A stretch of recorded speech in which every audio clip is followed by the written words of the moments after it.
XYZ, primeiro lugar na web.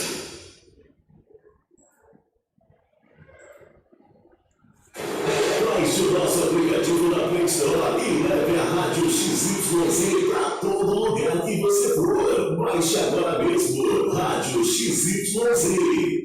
Rádio XYZ é show! Alô, boa tarde, estamos de volta aqui com o nosso podcast Eu Sou Vida, Gestão de Cidadania, Rede de Solidariedade a Favor da Vida, e vamos conversar hoje com Roberto Vilaverde, que é o presidente da Federação Nacional das Comunidades Terapêuticas Católicas, e com o doutor Antônio Lopes, que é pós-doutor e doutor em Ciências da Religião, e professor da PUC e da FAC Campinas.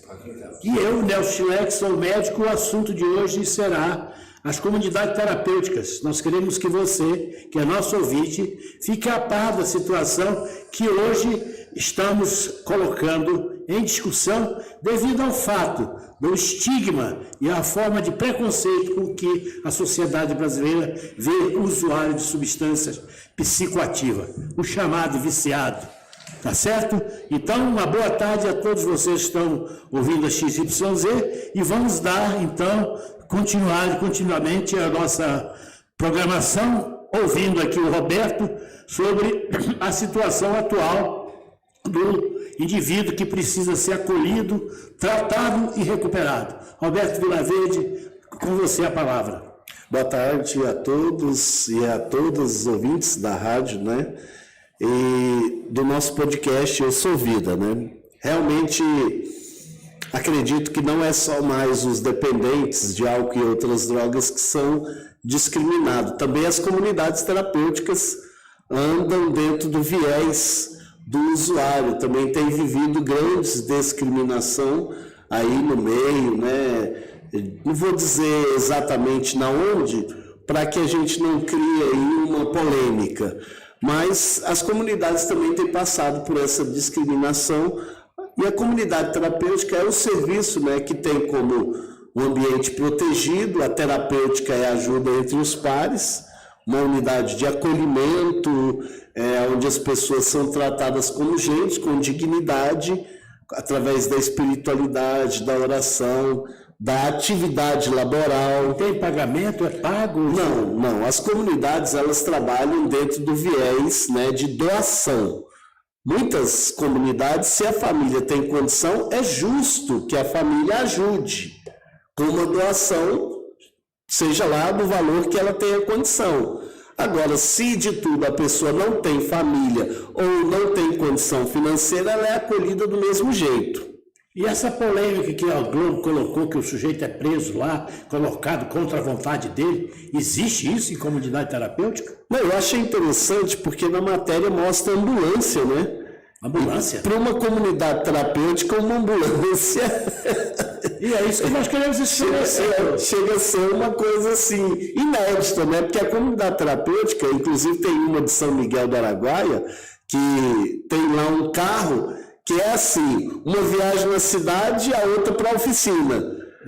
Uma viagem na cidade e a outra para a oficina.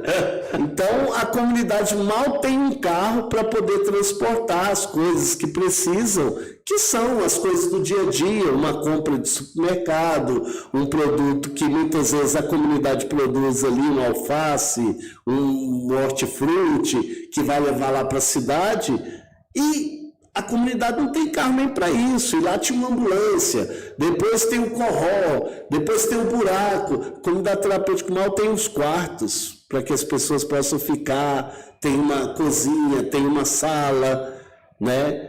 Então, a comunidade terapêutica, ela nunca, em momento algum, em hipótese alguma, ela tira da pessoa o direito dela. É porta aberta. Porta aberta. Entra porque quer e sai quando quer. A hora que quiser. Sem problema nenhum. Não tem chave na porta. Não. A única coisa que é pedido, né, em algumas comunidades, é o período de 24 horas. Por que tem esse pedido? Para que seja comunicado à família, para que seja comunicado um parente ou alguém que levou essa pessoa lá para a comunidade, para que seja feita uma boa comunicação e para que essa pessoa tenha um período para ela pensar e repensar se ela realmente quer sair. Por quê? Em todas as decisões, às vezes a gente se arrepende, não é verdade? Certo. Então, se você por acaso vai tomar uma grande decisão e aquela decisão ali naquela hora, então a comunidade pede, não, vamos dar mais umas horinhas para você repensar. Antônio Lopes, o que é a sua visão sobre isso?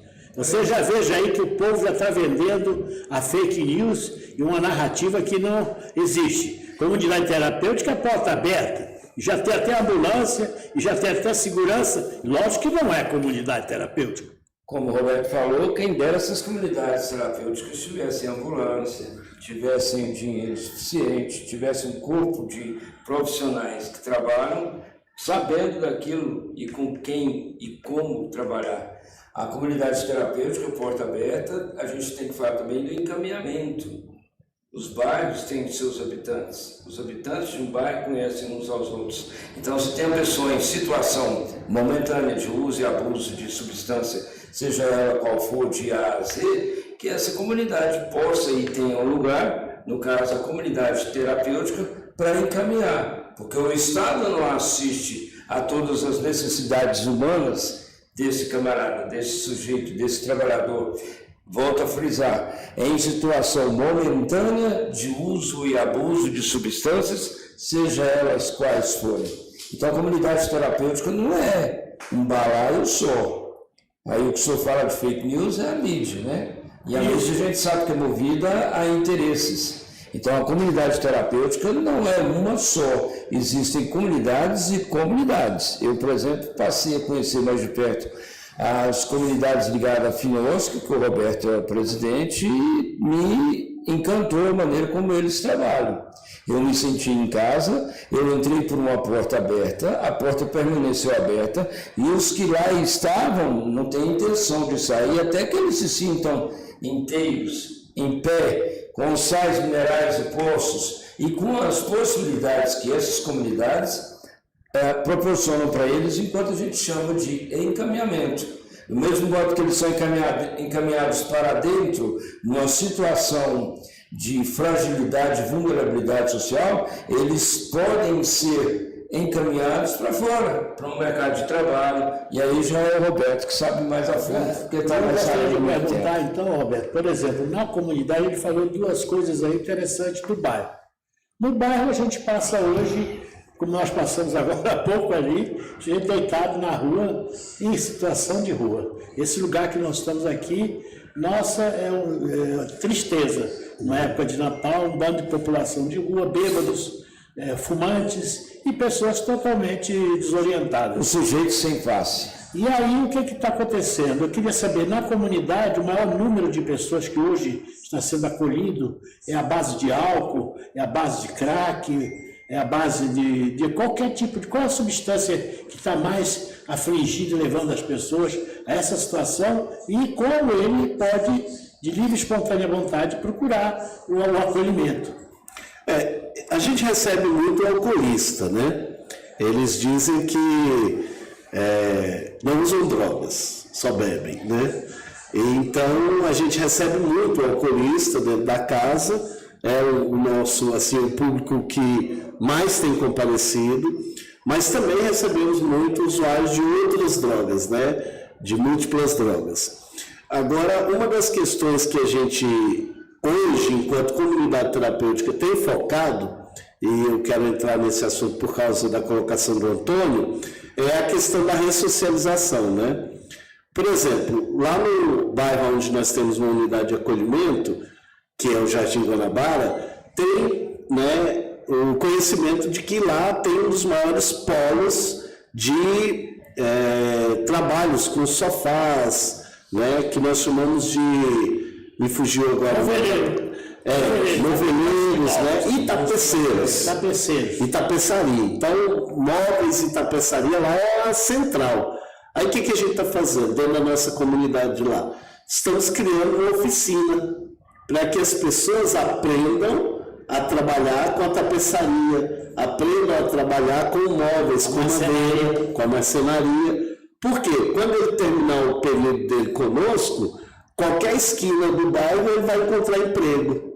Ou trabalho, né? Que é o trabalho, que é a questão da geração de emprego e renda. Nós entendemos que a pessoa que sai da situação de rua para uma instituição, para fazer um processo de recuperação, ele precisa voltar para a sociedade o quanto antes e ser produtivo. Né? Ter dignidade. Ter dignidade. Como diz outro, o amor próprio, recuperar. A maioria dessas pessoas, quando a gente conversa com eles, o Antônio falou, o homem sem face.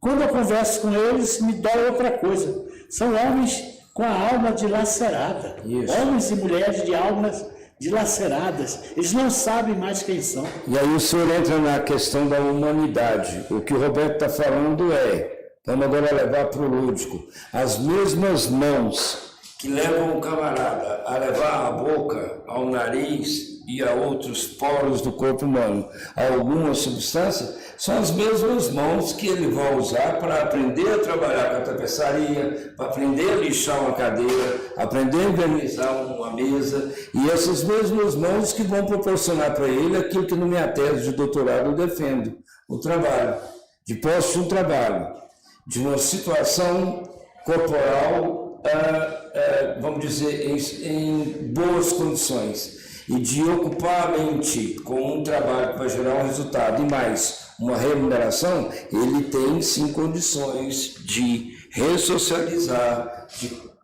compartilhar, de voltar ao núcleo familiar e de relações sociais e mais ainda, proporcionar para esse Estado, que nem sempre delega políticas públicas que são constitucionais e de direito, uma renda, porque todo aquele que trabalha gera imposto para o Estado. E também tem um detalhe que você colocou aí, ressocializar, Roberto, é o final da ópera, ou o início de uma nova ópera, porque tudo tem ciclos. Isso. Mas a minha preocupação, que eu também quando converso, eu tenho alguns 56 anos ouvindo pessoas, é a família. Você tocou num ponto muito complicado, porque lá no programa, por que eu convidei o Dr. Roberto? Nós temos um programa para a família, porque se você não souber quem é a família, geralmente a família do jovem, da jovem ou do idoso que está usando está destrambelhada. Adoecida. Adoecida. Então vamos usar esse termo, porque às vezes ele volta para a família, o Roberto vai rir agora, o cara passou lá 9 meses, saiu bonitinho. Aí a família faz uma festa e compra um barril de choco para compartilhar com o cara que é alcoólatra. É das festas familiares que os estudos e as pesquisas revelam. É dali que sai o uso e o abuso de substância. Então precisamos ter um processo em que a família também seja acolhida e mude seus hábitos. Isso. E também o indivíduo, se ele seja educado o suficiente para ele ser forte, de não usar aquilo que o aprisiona, de encontrar outras soluções. Por exemplo, na experiência que eu tenho tido nesses últimos 56 anos que eu tenho conversado, dança, música, esse pessoal escreve, teatro, hortaliça. Isso, e você colocou a mão, né, que faz. Tem um aqui nós aprendemos, né, Roberto, que fabrica biscoito. O cara, rapaz, deu uma lição em nós, vendendo biscoito na esquina aí, né? E hoje nós estamos com a intenção de fazer uma fábrica de biscoito e ensinar as pessoas a fazer biscoito. E temos também um queijeiro de mão cheia. Mão cheia. E o queijo dele não tem negócio não, é bom. O senhor me lembra quando eu trabalhei na Califórnia com pessoas com alguma deficiência. Né? São pessoas, elas são autistas, os filhos da talidomida, os filhos do sexo, drogas e rock and roll, os filhos das guerras, inclusive do Vietnã.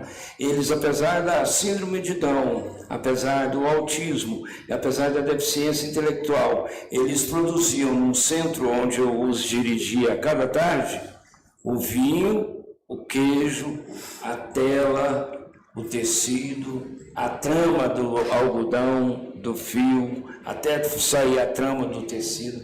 E as pessoas, elas eram pessoas que participavam da sociedade dita normal, porque elas ocupavam as mãos, a mente e o corpo. E o espírito. Mente ocupada não é a oficina da coisa ruim. Não, é do diabo mesmo.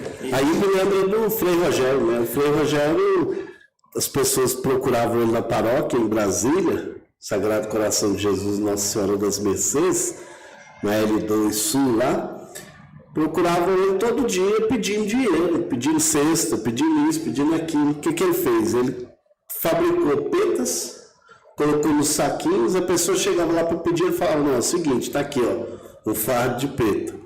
Você vai lá, vende, vai dar R$200, sem ser 100 é da paróquia, para que a gente possa produzir para outro também. Aí ficou famosa, a peta do Frei. Lá em Brasília. Rogério, um abraço. Está nas escrituras, né? Sobreviverás do próprio suor, não é isso, doutor? Lógico. E aqui, nesse convite que nós estamos conversando, se você tiver problemas, nós também estamos abertos a receber teu telefone e você pode acessar e fazer visitas se você quiser. Nós temos casas femininas e casas masculinas. Outra coisa que nós queremos frisar a vocês todos. Você vem de livre e espontânea vontade e sai de livre e espontânea vontade. Nós estamos disponibilizando para você os profissionais que podem te orientar você a sair da situação que você está. Mas normalmente você não tem condição, que eu estou falando, é para nuvem, risco na água. Né? Mas a sua mãe, o seu pai, ou o seu melhor amigo, a sua esposa, o seu filho que está preocupado com você, pode procurar que a gente faz essa parte de acolhimento, a Casa de Passagem São Francisco, te deixa lá 28 dias, não é um número mágico, é o tempo que você demora em lugar seguro e acolhedor, com pessoas te orientando e pessoas que vão demonstrar para você o carinho que tem por você ser humano e algumas dessas pessoas já têm problema igual a você. Aí depois você vai encaminhado para um programa onde você vai renascer. Aí dependendo do que você quer, a coisa vai andar. Você pode ficar lá 90 dias, pode ficar 270 dias, pode ficar 9 meses. Aí depende de como é que você vai caminhar. Ou pode ficar 9 dias, né? Ou pode ficar 9 dias e acordar e sair de lá curado. Tem pessoas que com 9 dias que ficou conosco hoje, né? Ontem mesmo eu estava visitando, né? O Elias ficou lá na casa, a família agora vai lá junto com ele, está levando cesta para ajudar a casa. Tem o Rodrigo, que eu fui ontem comprar ração, está trabalhando numa loja de ração, fazendo entrega. Essa semana nós tivemos 2 evoluções muito interessantes na nossa unidade. Uma foi o Paulo, que viveu 12 anos no sistema prisional.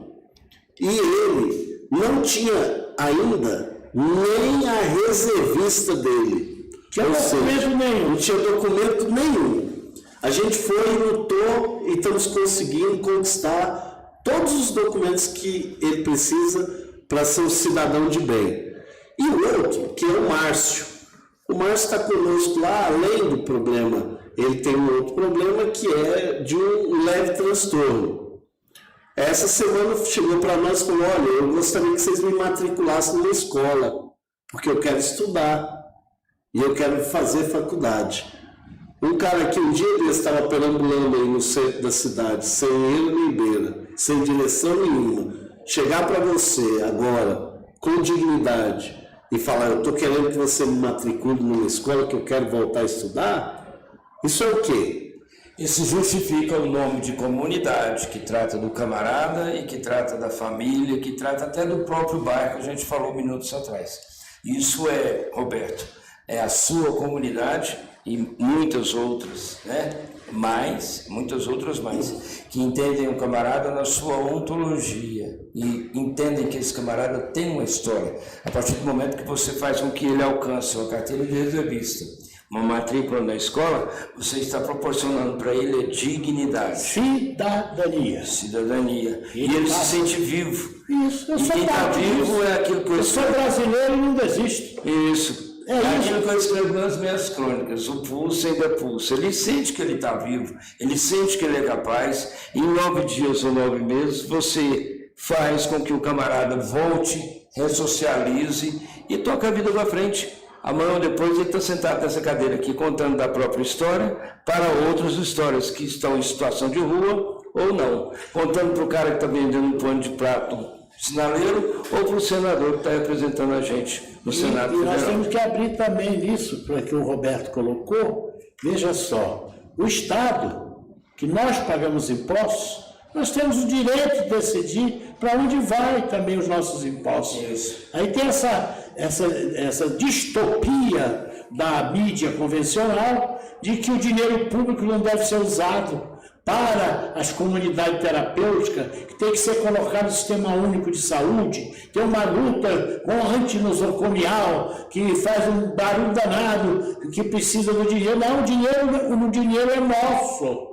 O dinheiro é feito do imposto do contribuinte. E o contribuinte quer que o indivíduo que hoje tem o estigma de ser usuário de substância seja atendido do mesmo jeito daquele que é normal. Isso. Agora, para provocar as conversas fiadas da Globo e da luta antimanicomial, por que vocês não acabaram com a Cracolândia? Por que vocês não foram lá e deram a solução para acabar com a Cracolândia? Aí eu estou falando do caso da Cracolândia de São Paulo, eu nem vou entrar nessa dança aqui, porque o programa ele vai durar só 1 hora, mas a gente vai avançar a discussão. Quantas Cracolândias vocês acham que tem no Brasil? E no mundo? No mundo inteiro, meu filho, eu não vou deixar de lado porque eu quero ficar no meu Brasil. A gente pode discutir depois sobre a Black Heroin, no downtown de São Francisco. E aí também aqui o que está acontecendo nas nossas cidades menores.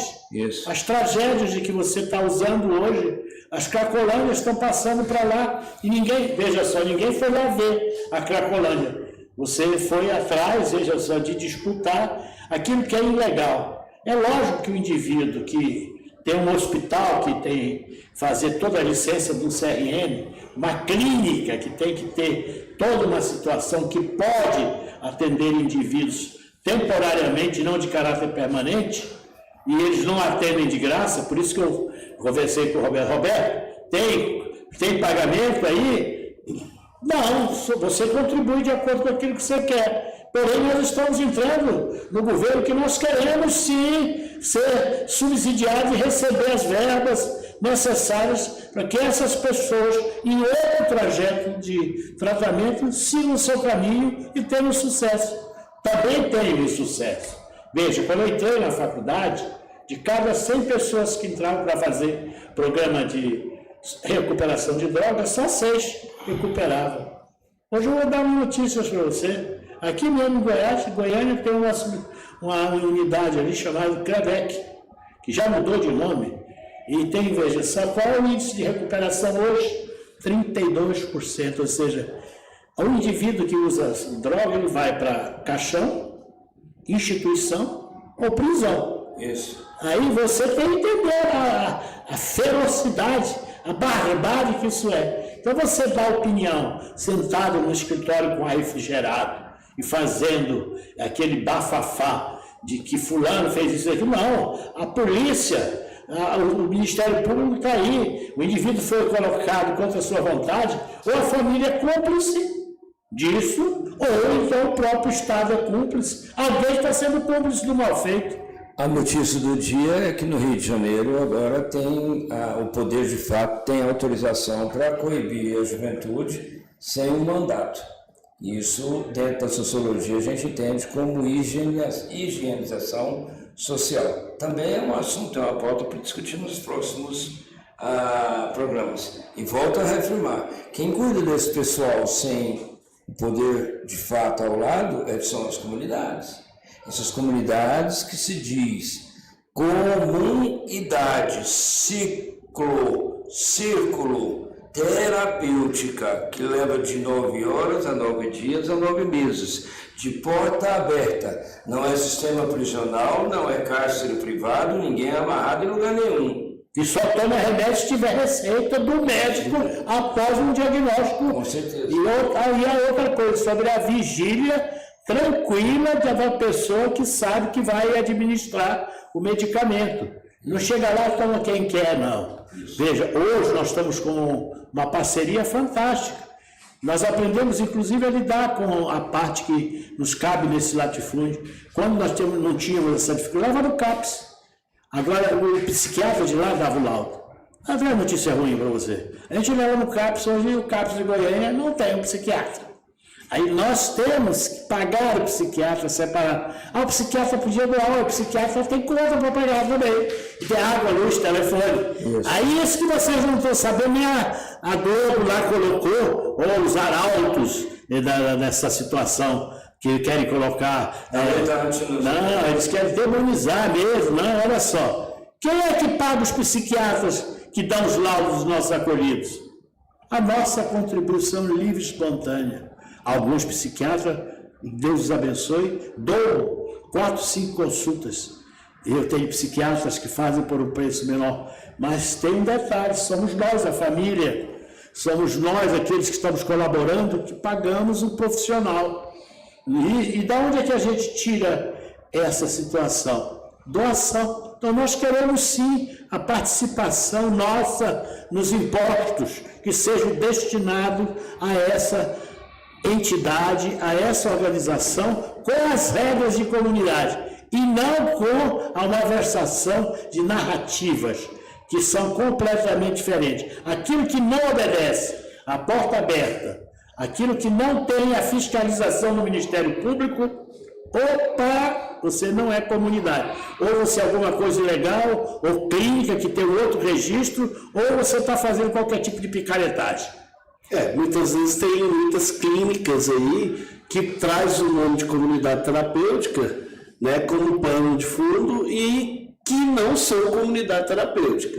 Então, quando a reportagem chega, quando o delegado chega, quando a fiscalização chega, a documentação está escrito comunidade terapêutica, mas na verdade nunca foi.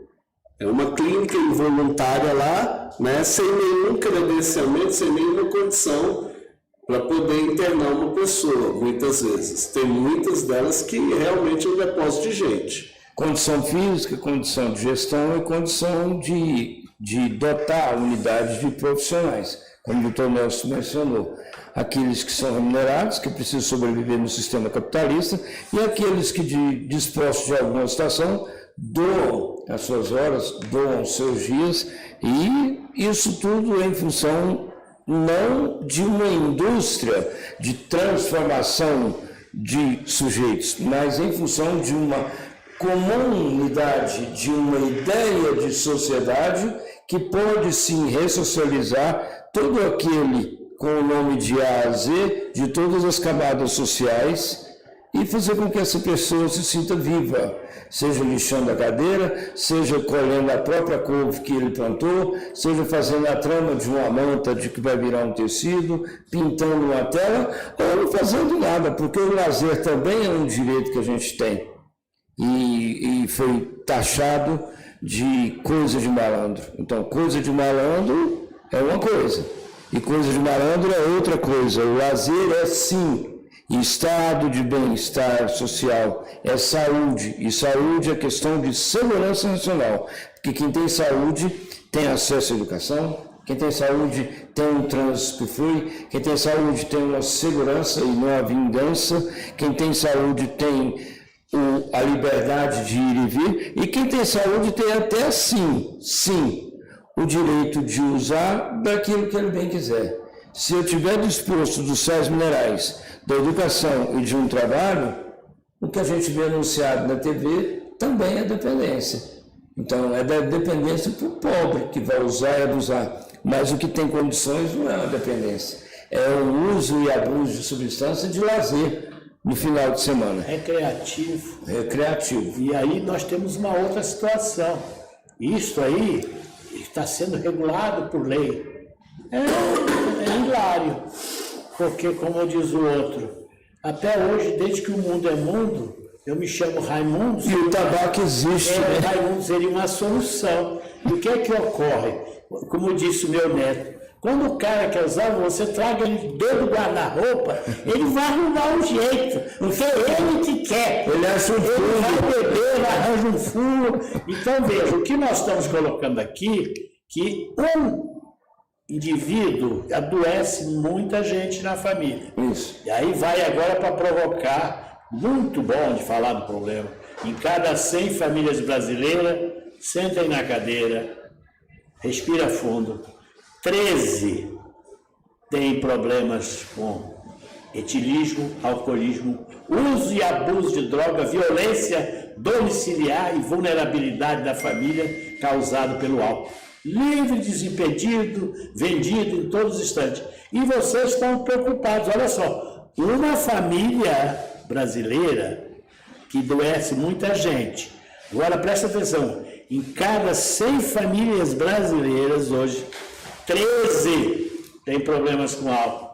E vocês estão querendo murrinhar para que o dinheiro seja distribuído para onde os iluminados acham que vai. Me dê esses iluminados, me dá o resultado, o quanto que eles salvaram, me diz quanto que eles curaram. E outra coisa, eu sou favorável, sim, ao CAPS, nós temos que, ao RAPS, nós temos que mandar o sujeito para lá. É política pública. E ela é ser efetiva. Isso. A unidade terapêutica é apenas um elo dessa engrenagem. E aí sim, e olha só o que é que está ocorrendo. Também todas as vezes que você pede dinheiro para tratar dessas pessoas, o que é que você ouve? Você vai dar dinheiro para vagabundo, para malandro. Isso é gente que não presta, não tem mais solução. Então, minha filha, está comigo complicado. Porque, veja, e como é que a gente vai fazer com os aidéticos?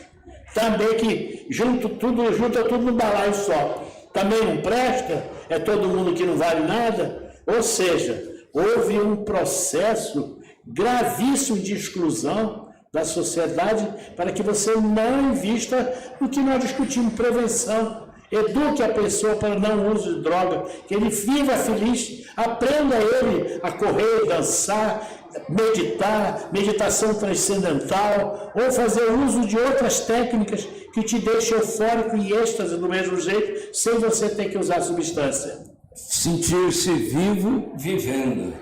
Exatamente. Sentir-se vivo vivendo e trabalhando. Sentir-se vivo vivendo, trabalhando e recebendo. Sentir-se vivo porque quem recebe paga imposto. É isso que o senhor está falando. Então, acho que o mote da conversa aqui circula muito naquela questão. A gente falou no início da discussão. Colocaram todas as comunidades num balaio só, que o senhor falou. E não é assim. Então, o senhor falou também das pessoas que trabalham no ar-condicionado. Hoje, o Brasil conta com a maior população carcerária da sua história. São 523 anos que resultaram no Estado. E esse pessoal que as comunidades terapêuticas trabalham, também inclui esse pessoal que sai do sistema penitenciário. Ele sai do sistema prisional com que condições mentais, físicas, jurídicas, políticas e espirituais. Então a comunidade terapêutica trabalha muita coisa. Talvez o público lá fora, recortado numa reportagem, ou recortado numa fala de senso comum, não tenha tido ainda acesso à comunidade que trabalha e que cumpre com o seu papel social. E já foi falado aqui, já foi disponibilizada aqui a oportunidade. Quem quer, quem desejar, quem tiver interesse pode visitar. Quem sabe até resolva ajudar e fazer um trabalho. E nós vamos partir hoje, veja, para o esclarecimento. Além desse esclarecimento, o convite que nós estamos fazendo a você que tem, vamos colocar um alcoolista na sua casa, não vamos falar do outro, que a Cracolândia está aí entrando pelos olhos todo dia de cada um, eu vou dizer para você, venha conhecer o problema. Nós temos hoje nosso grupo de perseverantes, nós temos resultados, pessoas que estão trabalhando, voltaram a existir, voltaram a se, vou dizer, nasceram de novo, de acordo com a sua busca.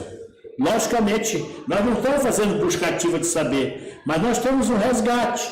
Você senta do lado ali do irmão e senta com ele. E até a gente brinca aqui, ó, um gambá cheira o outro. Não manda alguém que nunca teve problema sentar para conversar com o cara da rua, porque ele já sabe que isso é falso. Agora você manda um que já sofreu, senta lá, apenas convida ele. Você quer ir para casa? E nós vamos agora começar a dizer quais são as casas sérias que têm resultados e fazer a nossa atenção, propaganda da nossa realidade. e não daquilo que você pensa que nós somos. Isso, porque aquilo que você pensa que nós somos, você não se esclareceu direito. Porque se tivesse esclarecido, você saberia que a dor da sociedade brasileira é maior do que o seu preconceito. O senhor tirou da minha mente aqui as palavras que eu queria falar, que é cada um sabe a dor e a felicidade de ser o que é. Então, lá na rua, de frente para a TV, nas ondas do rádio, eu tenho uma visão. Talvez eu esteja até numa sala com ar-condicionado. Agora, na rua, a realidade é outra. Vamos falar do nosso nicho, da capital Goiânia. A cada sinaleiro a gente vê uma população em estado super informal de trabalho, vendendo da banana ao pano de prato. Quem não tem banana nem pano de prato, vende também o corpo. E quem não tem corpo, que só resta algo de substância mental, vai correr atrás. E para correr atrás, quem não tem a banana nem o pano de prato, nem uma formação, vai sobreviver da próxima pedra. E pode ser também a última. Do furto. Isso. Do furto. Isso. Veja, da apropriação indébita. Isso. Aí as pessoas não entendem que a fissura do indivíduo que leva ele, o jovem hoje, tanto macho como fêmea, a vender seu corpo para usar a pedra. A prostituição, nessa situação, é porque o indivíduo precisa pagar o remédio dele, que no caso também é a própria morte dele. Isso. E veja, nós estamos ofertando aos usuários o remédio correto através do Sistema Único de Saúde. Desafio vocês aí, que são da mídia convencional. Nós temos outro tratamento. Eu até brinquei. Como é que o cara vai pagar, não sei fazer propaganda, né? Eu fiz o cálculo, é R$156 para eu te dar para você ficar zen. A garrafa de pinga custa 9. Você vai cobrar qual? Os 150 do doutor ou a garrafa de pinga que está ali na esquina? Lembrando que nós estamos na época do Natal, né? E aí, veja só, aí quando o cara diz, eu tenho que pagar isso tudo, aí o Sistema Único de Saúde tem que fornecer o remédio. Aí diz, mas não vamos dar remédio para vagabundo, eles não trabalham, não fazem nada. Ele vai continuar vagabundo se você não tratar dele. Esse vagabundo é aquele que recebe o salário mínimo. O Chico Buarque tem a música Construção. Morreu na contramão, atrapalhando o tráfego. O camarada, a única coisa que sobra para ele do salário é aquela pinga que ele bebe no balcão do copo sujo a caminho de casa. Isso você tem muita força. O meu professor, primeira vez que eu vi ele me dar uma gozada nos alunos, foi assim. Lá no Rio de Janeiro tem a Central do Brasil e o cara mora lá na última estação. Aí ele sai de lá às 5 horas da manhã para entrar no trabalho às 7 horas e volta para casa às 19 para chegar em casa às 21h30. Aí o professor virou para nós, se esse cara não beber, ele não é normal. Agora é provocação, você está nos escutando, porque só tem a narrativa, veja, bonita. Não, olha só, o cara sai de casa para ganhar o pão nosso de cada dia, volta, dorme, mal dá conta de dar o cheiro na esposa, abraçar o filho e volta de novo. O professor já disse, se esse cara não beber, ele é anormal. Até porque ele não tem um salário suficiente para comprar uma viagem no iate, no cruzeiro, né, para assistir um jogo na final de Copa Europeia. Então cada um vive da dor e da alegria. Ver um teatro, frequentar um baile, um bailão. O que é que tem muito? Escola de samba. Nós aqui, nós criamos uma escola de samba. Me lembro que eu fui campeão, eu tenho história aqui, com a Brasil Mulato. Aí quando pegamos os meninos de rua para fazer isso, nossa, que absurdo, né? Exploração. Não, aí o que é que eu aprendi? A escola de samba te dá disciplina, te dá horário, te dá tesão para você fazer as coisas, para competir, já te leva para um outro patamar. E hoje, se você botar criança para bater tambor, aprender a sambar, a escola de samba é um processo de prevenção, como também são as escolas de dança, como é um esporte, você correr. Nós fizemos aqui mais de 72 times de várzea. Conversando agora com uma pessoa especialista, ele virou, doutor, não tem mais nenhum. Não tem, o meu sobrinho é professor profissional da área. E ele está professor, preparador físico da prefeitura. Eu perguntei, cadê as competições? Não tem nem gincana. nem gincana. Aí você tem que colocar seu filho numa escola de preparação de jogador de futebol. Pergunta se ele está dando de graça. Se você coloca seu filho lá na escola do Flamengo, do Vasco, do Atlético, pergunta se é de graça. Se você não tem que pagar para o menino estar lá. E se essa criança tem acesso àquilo que é dela de direito, que é a primeira necessidade humana, né? É o alimento. E sem alimento, eu vou pegar esse ônibus que o senhor disse, que a gente vai e volta em pé, se der sorte chega ao destino, ou volta até o ponto que saiu. E isso tudo que a gente está falando quer dizer aos ouvintes, realidade. Isso tudo é uma conjuntura sociopolítica e mais, é uma conjuntura cultural. Eu queria trazer também a questão das comunidades terapêuticas agora nessa época do ano, né?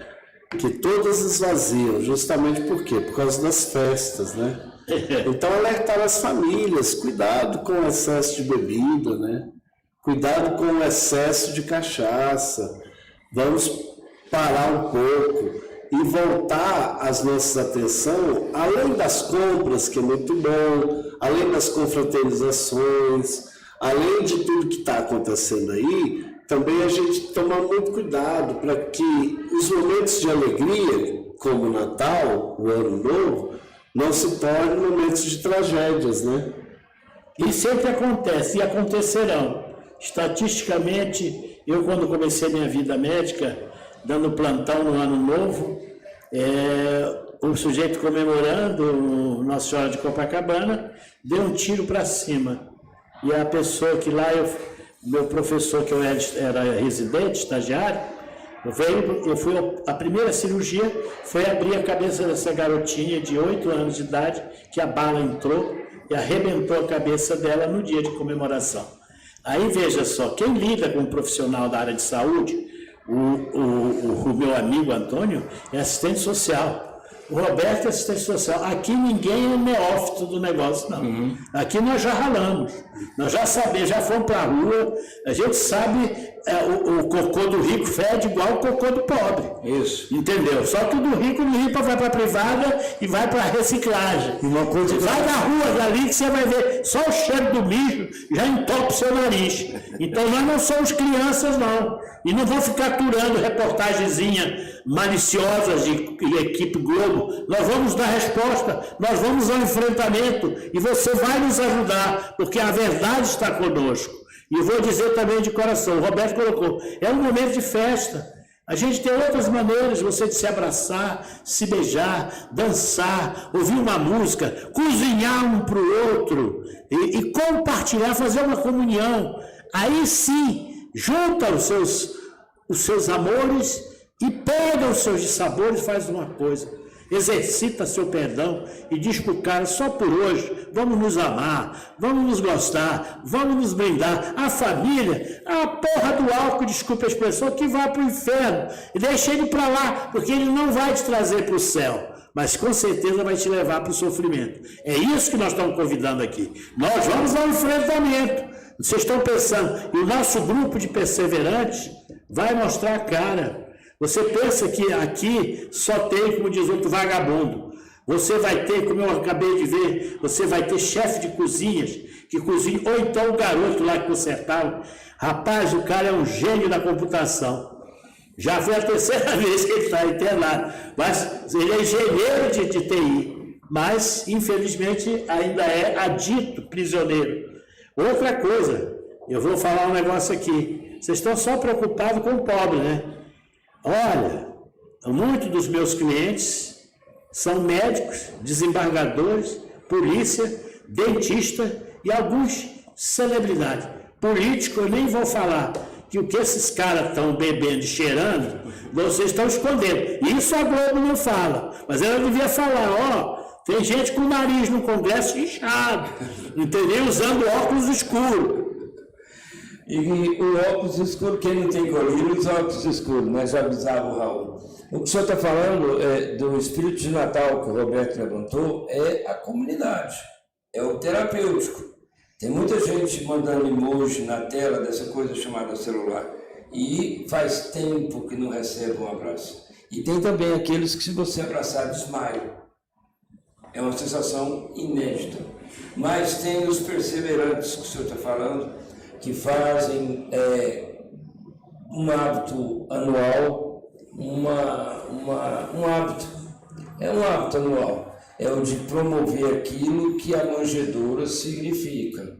Cristo nasceu na manjedoura, rodeado de pessoas, e lá um levou mirra, o outro levou uma outra essência, e o que não tinha nada levou a sua presença. Natal é isso, a gente dá aquilo que tem. E lá na comunidade terapêutica vocês estão convidados a vir, a chegar, a ver o que a gente dá e recebe enquanto tem. E quem sabe você traga também um pouco daquilo que você tem de humanidade, de entender que na comunidade terapêutica não tem monstro, tem seres humanos. E tem uma coisa que nós dois aqui, nós três agora, vamos conversar. O moto da comunidade terapeuta, maior de todo, além daquele que cria e destrói o tempo todo, isso depende da sua crença, é natureza. Não vamos discutir, sabe qual é?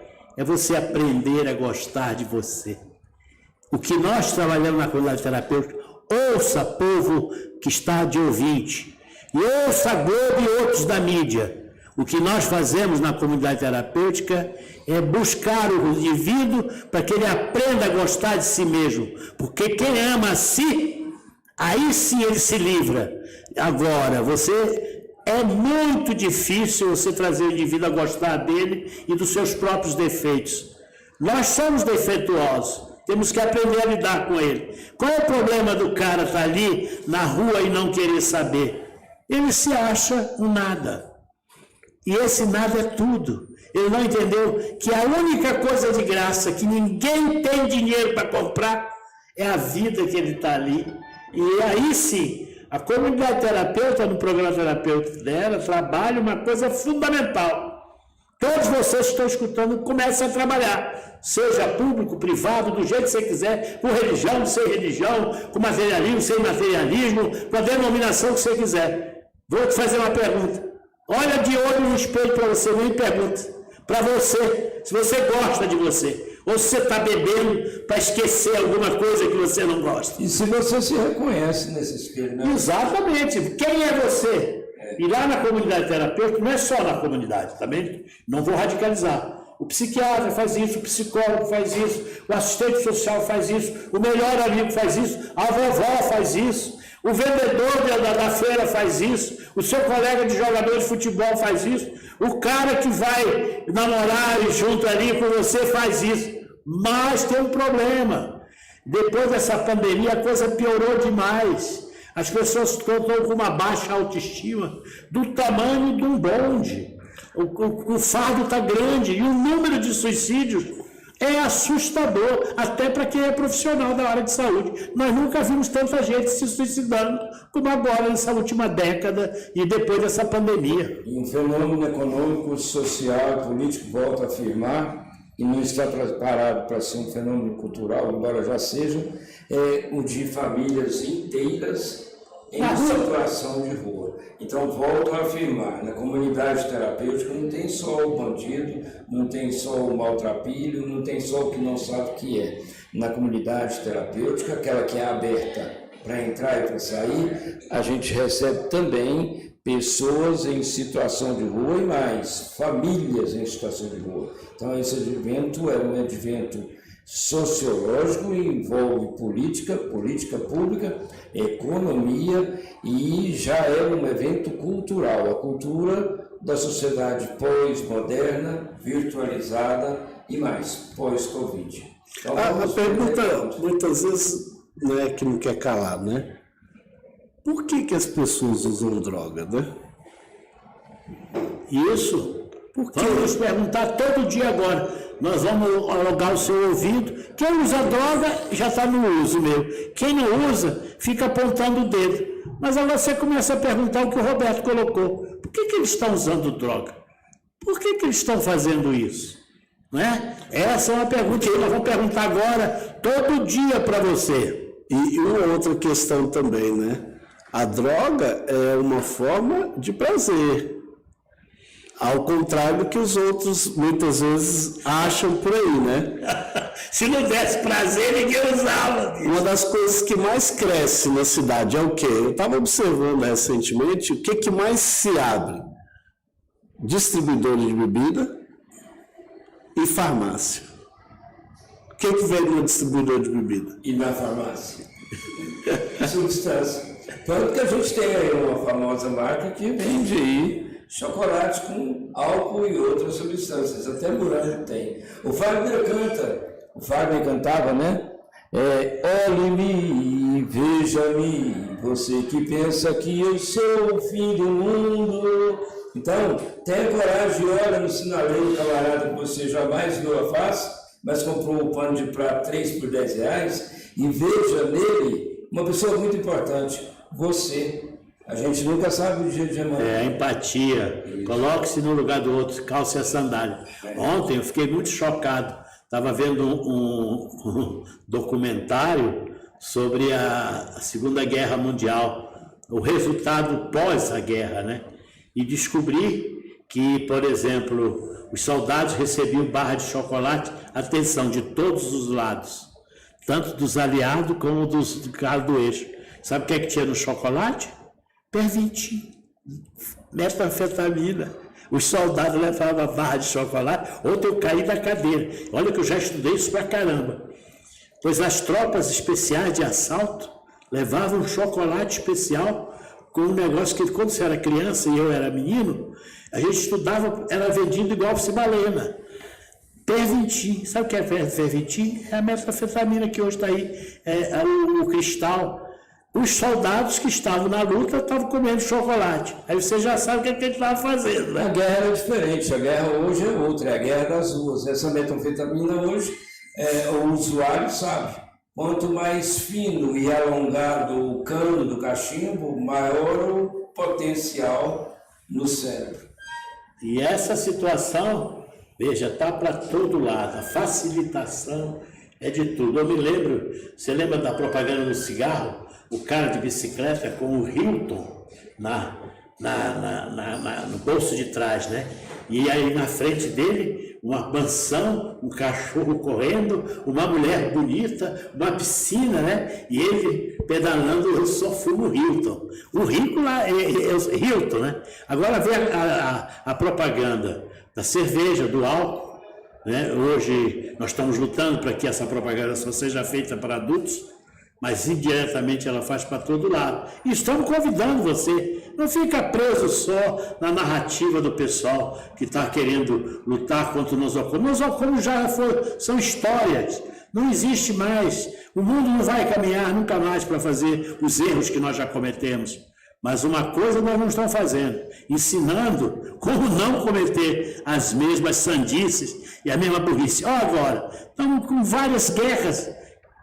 Sei lá, a Rússia invadiu a Ucrânia bateu na cara não sei de quem, o Hamas invadiu Israel está batendo na cara de sei de quem, e aí eu fui olhar lá, é guerra para todo lado, você vai continuar matando e assassinando como se isso fosse a melhor coisa do mundo, e tem um povinho enjoado que está preocupado se o dinheiro vai ou não para ajudar dependente químico, viciados.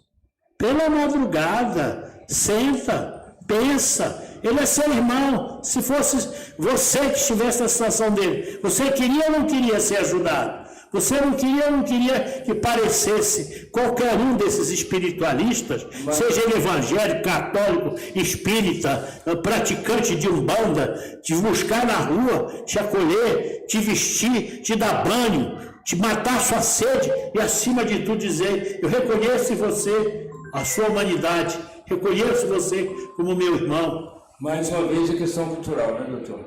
É o estigma que o que possui sobre aquele que não possui nada a não ser o seu estado maltrapilho. Volto a afirmar, físico, mental e até espiritual. Mas eu quero aqui fazer lembrar que Goiânia tem sim as pessoas que, como o Roberto, gestor de uma dessas comunidades, fazem. Eu assisti, participei ao vivo e a cores de entrega de alimentação. E para quem diz que Goiânia é uma cidade mais arborizada do mundo, onde tem um PIB que é um dos maiores do país. Eu digo, Goiânia é a cidade mais desigual da América Latina, se não me engano, a quarta. E eu digo, Goiânia não tem pessoa em situação de rua. Tem mais de 2.000 pessoas esperando a próxima marmita.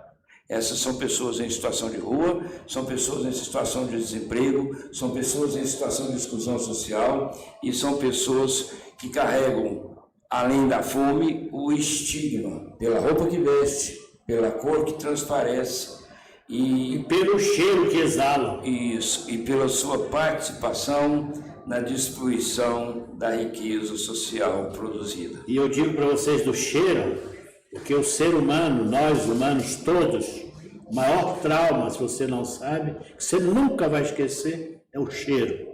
O cheiro nos fez sobreviver como espécie até hoje. Não é o momento de explicar no programa, mas lembre-se, a sua aversão pelo maltrapilho começa quando você sente o cheiro dele. Quando você também se sentir o cheiro de bosta, você não vai ficar lá cheirando a bosta. Você não vê, até o presente momento ainda não temos um ser humano adito em cheirar a bosta.